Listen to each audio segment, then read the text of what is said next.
Nous en arrivons avec cette vidéo numéro 35 à la fin du chapitre 3 qui était décidément bien long. Il s'agit ici d'ajouter deux variables aléatoires suivant chacune une loi normale avec leurs paramètres dont on va supposer qu'elles sont indépendantes. Un résultat que bien sûr nous allons admettre dit que la somme de deux lois normales indépendantes suit aussi une loi normale. Alors ça, c'est quand même énorme. Ce que nous allons faire, c'est trouver les paramètres à remplir ici et là. Alors, pour l'espérance, c'est assez simple. Pour l'espérance, on n'a pas vraiment besoin de savoir qu'elles sont indépendantes, car quoi qu'il arrive, l'espérance d'une somme, c'est la somme des espérances. Donc, ici, j'ai l'espérance de x1, l'espérance de x2, j'ajoute, très simple, le premier paramètre ici, c'est m1 plus m2. Pour la variance, alors c'est là qu'on a besoin du fait que les variables aléatoires soient indépendantes. Car la variance d'une somme n'est pas égale à la somme des variances, sauf si elles sont indépendantes. Ou alors, c'est un cas particulier. Mais en général, la variance d'une somme n'est pas égale à la somme des variances.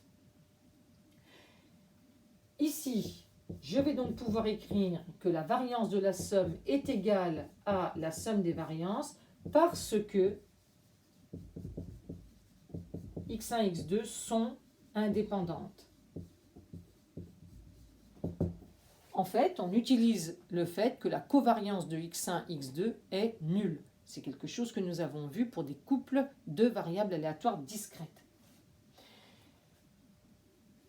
Quelle est la variance de x1? Eh bien, c'est l'écart type au carré. Quelle est la variance de x2? C'est l'écart type au carré.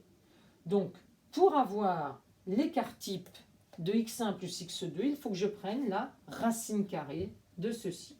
Ici, je vais donc mettre sigma 1 au carré plus sigma 2 au carré, ça c'est la variance. La racine carrée me donne l'écart type et j'écris ceci au carré puisqu'on a convenu qu'il fallait mettre ici l'écart type au carré. Par exemple,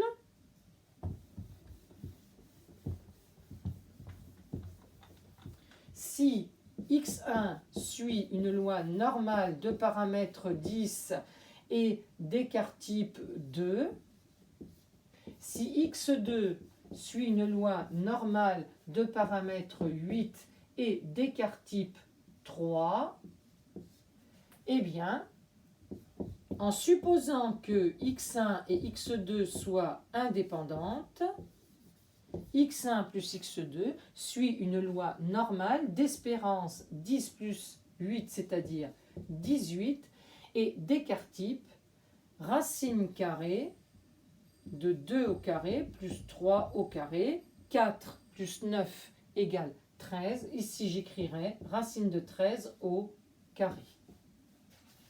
Voilà. À bientôt pour de nouvelles aventures en probabilité.